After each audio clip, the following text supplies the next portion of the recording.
हैं जोहार search news और मैं हूं आपके साथ ज्योति। आज हम बात करने वाले हैं गिरिडीह के पचम्बा में एक घटना हुई है और ये घटना बहुत ही दुख भरी है, जिसमें मां और बेटी दोनों की बहुत ही दर्दनाक मौत हो गई है।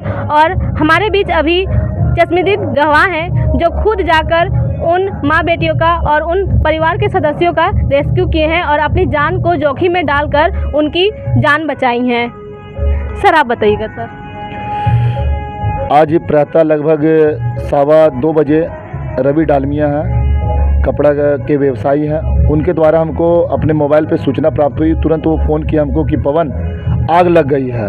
हम आनन फानन में तुरंत निकले और पैदल जाके उस जगह पे हम पहुँचे और लगभग वहाँ से 5 से 6 आदमी हम लोग मात्र में थे और आग इतनी भीषण लगी हुई थी कि उसमें 2 आदमी बाहर निकल पाए थे। एक सीताराम डालमिया जी थे और एक उनके पुत्र जो दिनेश डालमिया है, वो दोनों बाहर निकल गए थे और उसके बाद पूरा आग की लपटें बाहर आ रही थी।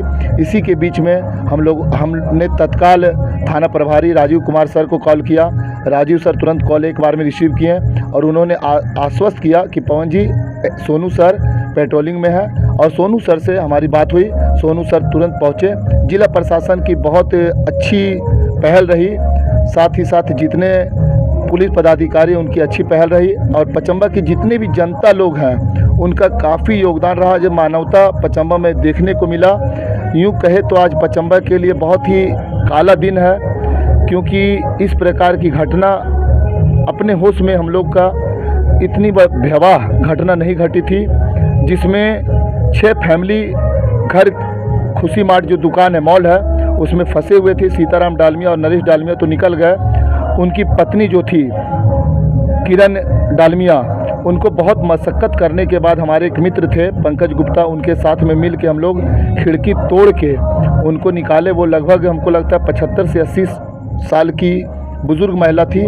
वो निकलने में असमर्थ थी और आग की लपटों का जो भाप उठ रहा था वो समझ लीजिए हताश हो चुकी थी। और पूरा प्रयास करने के बाद खिड़की तोड़ने के बाद जब हम लोग अंदर गए तो उनको उठा के रस्सी से बांध के फिर नीचे उतारे और उनका जो पुत्र था रिशु कुमार, वो भी वही आग में फंसा हुआ था। रिशु को भी हम लोग सामने से जेसीबी के माध्यम से गेट तोड़ के ताला तोड़ के रिशु को निकाले। लेकिन जो दिनेश डालमिया की जो पत्नी थी संगीता डालमिया और बेटी खुशी डालमिया को हम लोग नहीं बचा सके। ये चीज़ का हम लोग को अफसोस है। जहाँ तक हुआ प्रयास हम लोग किए, लेकिन ईश्वर की अलग मर्जी थी, उसे कोई झुठला नहीं सकता है। और इस भीषण आग की लपेट में 2 माँ बेटी की जान चली गई। लेकिन एक बात ये बहुत बड़ी देखने में आई कि हमारे गिरिडीह में यूँ तो ढिंढोरा बहुत पीटा जाता है कि विकास हो रहा है, विकास हो रहा है, लेकिन दमकल की गाड़ी को आने में लगभग 1 घंटे लग गए, 1 से 1.5 घंटे।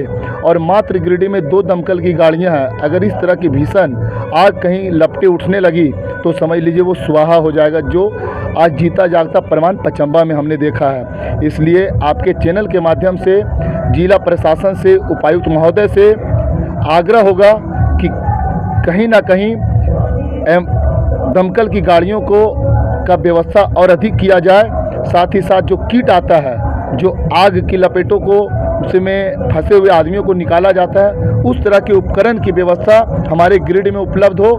नहीं तो यूँ कहें कि इतना विकास के ढिंढोरा पीटने के बाद भी अपना गिरिडीह टापू है। जी सर, आपने सही बताया। यदि रेस्क्यू टीम समय पर पहुंचती, दमकल टीम अक्सर आपसे जानना चाहेंगे, जैसे जो दमकल की टीम है, अग्निशमन वाहन जो है समय पर नहीं आ पाई और ये वाकई में बहुत ही दुख भरी घटना है। जैसा कि सर बता रहे हैं, यदि समय से वो दमकल टीम यदि आती तो वाकई में उस माँ और बेटी की जान बच सकती थी। सर, जैसे प्रशासन से आप जो मांग कर रहे हैं तो ये वाकई में बहुत ही सही है। और सर मैं एक और बात जानना चाहती हूँ कि ये आग का कारण आप लोग को यदि कुछ जानकारी हो तो किस कारण से ये आग लगी, क्या मतलब घटना है? आग का जहां तक कारण है, आग शॉर्ट सर्किट की वजह से लगा। जो दुकान है, जो खुशी मार्ट मॉल है, उसकी दुकान में शॉर्ट सर्किट की वजह से ये आग भीषण आग लगी है। तो देख सकते हैं पवन सर ने किस तरह अपने जान को जोखिम में डालकर उन मासूमों की जान बचाई है। और प्रशासन से यही गुहार करेंगे कि जो अग्निदमन वाहन है उनकी व्यवस्था में और भी सुधार करें और जल्द से जल्द जो भी उनका किट होता है उसमें भी वो और तो बढ़ाने में मदद करें, जिससे बहुत ही मासूम जिंदगियां बच सकती है। तो छोटे मोटे सर आपका बधाई देना चाहेंगे और बहुत ही कम लोग ऐसे हिम्मत लोग होते हैं जो अपने जान को जोखिम में डालकर ऐसे जान बचाते हैं। और सर आपका बहुत बहुत धन्यवाद, आप हमारे चैनल के माध्यम से ये जो पूरी घटना है, आप चश्मदीद गवाह हैं इस पूरी घटना के, तो आपका बहुत बहुत धन्यवाद चाहते हैं और प्रशासन से यही गुहार लगाते हैं कि इस विषय में एक नज़र डालिए। तो छोटी मोटी तमाम खबरों के साथ बने रहिए। मैं ज्योति, जोहार सच न्यूज़, हमेशा सच के साथ। धन्यवाद।